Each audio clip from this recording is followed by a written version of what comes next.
pagi, selamat berjumpa lagi. Assalamualaikum warahmatullahi wabarakatuh. Saya Marzuki Praworo. Marilah kita belajar IPA bersama-sama. Anak-anak, hari ini kita belajar IPA merupakan kelanjutan dari materi sebelumnya, yaitu tentang klasifikasi 5 kingdom. Pada pertemuan sebelumnya kita sudah mempelajari tentang Kingdom Monera, Kingdom Protista, dan Kingdom Fungi. Hari ini kita akan mempelajari tentang 2 kingdom yang terakhir, yaitu Kingdom Plantae dan Kingdom Animalia. Namun sebelumnya, mari kita berdoa. Semoga ilmu yang kita dapatkan nanti bermanfaat bagi kita maupun orang lain, dan nantinya kita akan menjadi orang yang bermanfaat di tengah-tengah masyarakat. Berdoa, mulai. Terima kasih. Anak-anak, 2 kingdom yang terakhir yaitu Kingdom Plantae dan Kingdom Animalia. Apa yang dimaksud dengan Kingdom Plantae? Plant itu tumbuhan.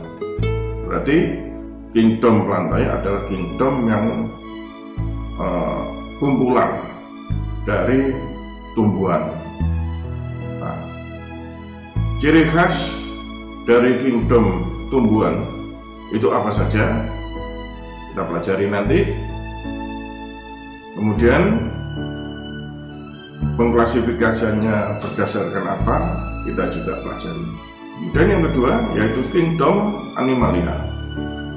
Animalia yaitu binatang atau hewan. Sehingga Kingdom Animalia yaitu kingdom yang membahas tentang golongan dari atau kerajaan dari hewan. Dasar pengelompokan dan ciri-ciri dari Kingdom Animalia itu apa saja? Kita akan pelajari. Oleh karena itu, persiapkan dirimu. Mari kita ikuti video berikut ini.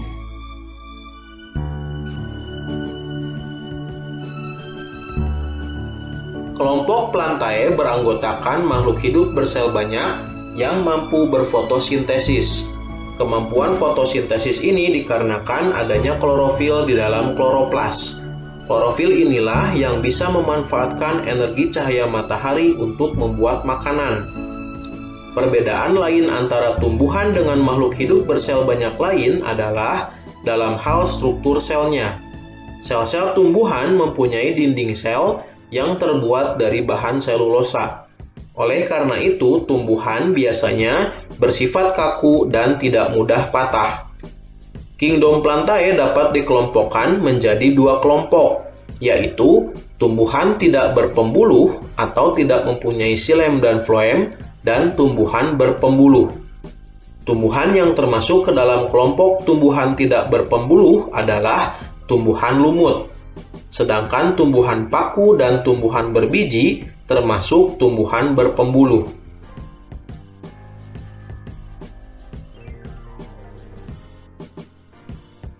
Tumbuhan lumut atau Bryophyta merupakan kelompok tumbuhan yang hidup di darat.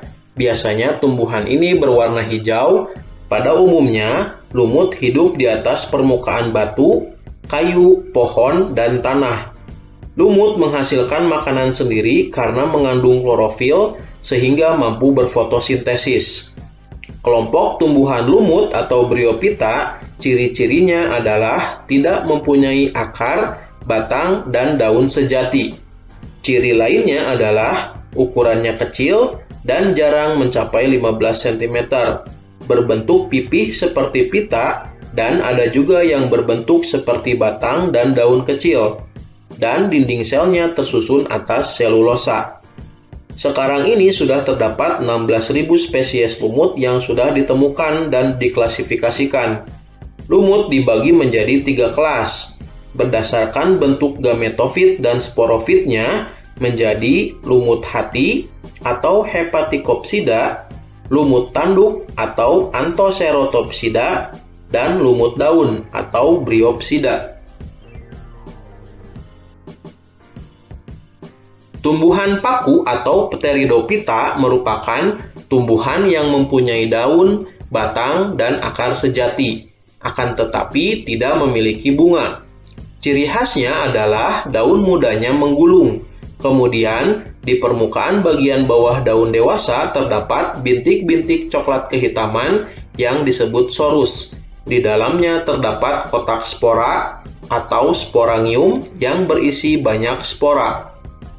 Tumbuhan paku dikelompokkan menjadi 4 golongan, yaitu yang pertama paku purba atau Psilophytinae, paku kawat atau Lycopsida, paku ekor kuda atau Equisetae, dan paku sejati atau Filicinae. Tumbuhan berbiji atau Spermatophyta disebut juga tumbuhan bunga atau Anthophyta.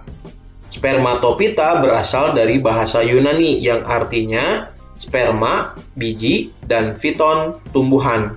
Jika digabungkan menjadi tumbuhan berbiji. Biji merupakan salah satu alat berkembang biak yang dimiliki oleh tumbuhan. Di dalamnya terdapat calon individu baru yang disebut sebagai lembaga. Pada umumnya, tumbuhan berbiji hidup di daratan, tapi ada juga yang hidup mengapung di atas permukaan air seperti teratai. Tumbuhan berbiji juga termasuk tumbuhan yang bersifat fotoautotrof, yang memiliki kemampuan menghasilkan makanan sendiri melalui proses fotosintesis. Tumbuhan biji dapat diklasifikasikan menjadi 2 kelompok berdasarkan ada tidaknya penutup atau pelindung biji. Sehingga Spermatophyta dibagi menjadi tumbuhan berbiji terbuka atau Gymnospermae dan tumbuhan berbiji tertutup atau Angiospermae. Selanjutnya, tumbuhan berbiji tertutup dibagi menjadi tumbuhan biji berkeping 1 atau monokotil dan berkeping 2 atau dikotil. Dalam klasifikasi makhluk hidup, hewan termasuk ke dalam kingdom Animalia. Hewan merupakan kelompok makhluk hidup yang hidup dengan cara memakan makhluk hidup lain. Perbedaan utama antara hewan dan tumbuhan adalah pada dinding sel yang dimilikinya. Sel-sel tumbuhan memiliki dinding sel, sedangkan sel-sel hewan tidak mempunyai dinding sel. Kingdom Animalia dapat dikelompokkan menjadi 2 bagian berdasarkan ada tidaknya tulang belakang. Berdasarkan hal itu, hewan dapat dibagi menjadi kelompok hewan bertulang belakang atau vertebrata dan hewan tidak bertulang belakang atau avertebrata.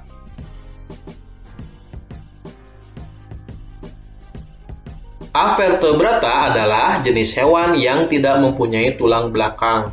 Struktur pembentuk atau morfologi seperti sistem pernapasan dan sistem peredaran darah pada hewan avertebrata biasanya lebih sederhana dibandingkan dengan hewan vertebrata.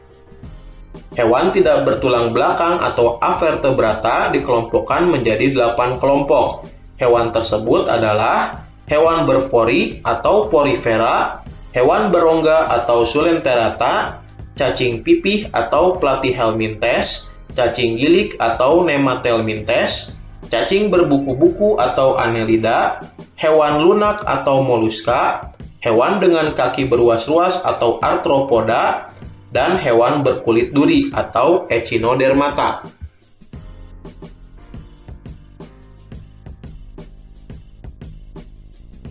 Porifera merupakan hewan yang memiliki pori-pori dengan bentuk tubuh seperti spons. Hewan jenis ini biasanya hidup di perairan. Warna tubuhnya juga bermacam-macam seperti merah, kuning, dan hijau. Contohnya adalah Spongilla, Euspongia, dan Scypha.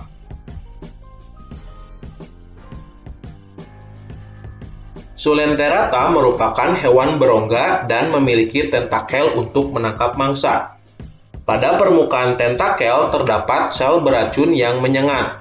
Bentuk tubuh Coelenterata ada yang berbentuk polip atau yang melekat di tempat hidupnya, dan ada yang berbentuk medusa atau yang dapat bergerak aktif di dalam air.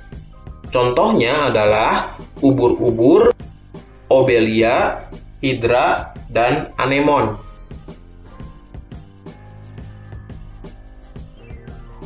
Platyhelminthes merupakan cacing yang berbentuk pipih.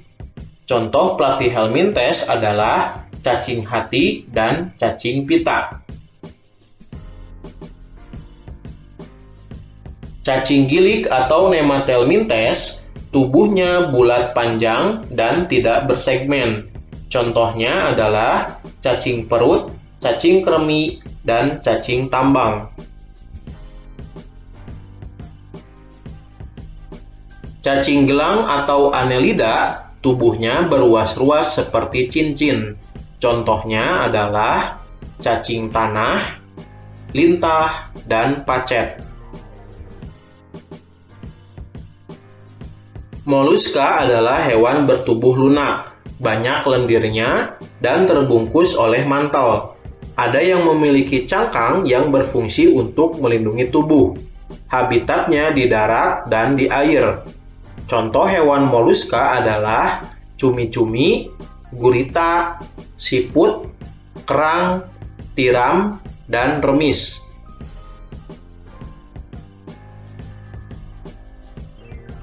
Arthropoda adalah hewan berbuku-buku.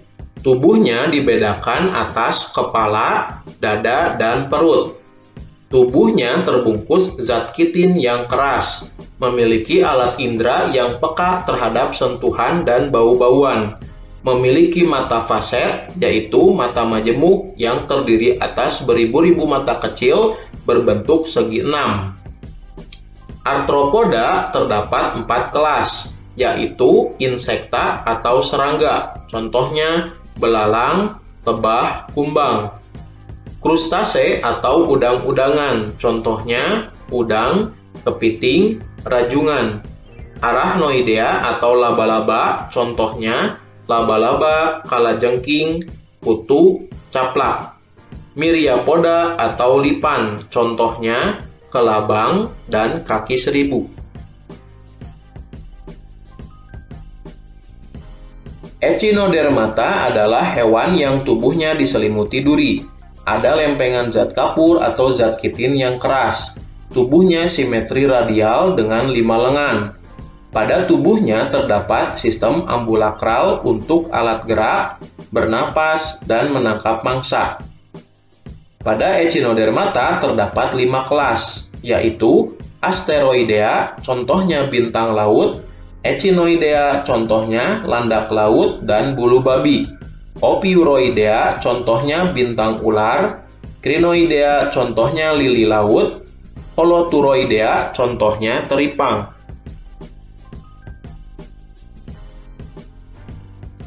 Hewan bertulang belakang atau vertebrata adalah kelompok hewan yang memiliki tulang belakang. Dari segi keragaman, hewan vertebrata lebih sedikit jenisnya dibandingkan hewan avertebrata. Tubuh hewan vertebrata dapat dibagi menjadi 3 bagian, yaitu kepala, badan, dan ekor. Hewan vertebrata dapat dibagi menjadi 5 kelompok, antara lain yang pertama ada Pisces atau ikan, contohnya ikan mas, ikan pari. Yang kedua ada amfibia atau hewan yang mampu hidup di 2 alam, yaitu di darat dan air. Contohnya katak. Yang ketiga ada reptilia atau hewan yang merayap. Contohnya kura-kura, ular, dan buaya.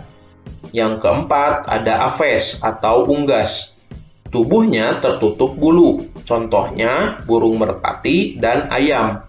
Yang kelima ada mamalia atau hewan menyusui. Hewan yang beranak dan memiliki kelenjar susu. Contohnya sapi, kambing, kera, dan orang utan. Demikianlah kita telah mendapatkan banyak sekali informasi dari video yang telah kita tonton tadi. Sebegitu banyak keragaman tumbuhan pada kingdom lantai dengan ciri khas yang berbeda-beda, dan semuanya itu merupakan rahmatan lil alamin. Semuanya itu diperuntukkan untuk manusia oleh Allah. Begitu pula dengan kingdom Animalia, sebegitu banyak ragamnya, dengan ciri-ciri yang berbeda, dengan kelas-kelas yang berbeda, genus yang berbeda, banyak sekali spesies-spesies yang ada di sekitar kita. Kita dapat memanfaatkan untuk meningkatkan taraf hidup kita, untuk kesejahteraan kita, dari berbagai macam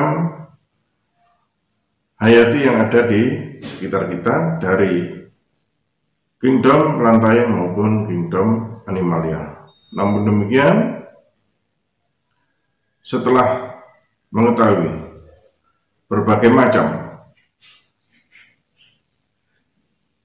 makhluk hidup dari golongan tumbuhan dan golongan hewan, kita patut mempelajari dan kita patut untuk melestarikan demi kelangsungan hidup anak cucu kita. Baiklah, untuk menambah khasanah keilmuan dari ilmu kita, silakan dipelajari modul yang sudah saya sertakan dalam kelas kita. Pelajari, perhatikan, kalau ada sesuatu yang kurang dimengerti, mari kita diskusikan. Kalau sudah, kerjakan soal-soalnya. Demikian yang dapat saya sampaikan. Kita berjumpa lagi pada pertemuan berikutnya, yaitu tentang materi klasifikasi benda. Terima kasih. Selamat pagi. Wassalamualaikum warahmatullahi wabarakatuh.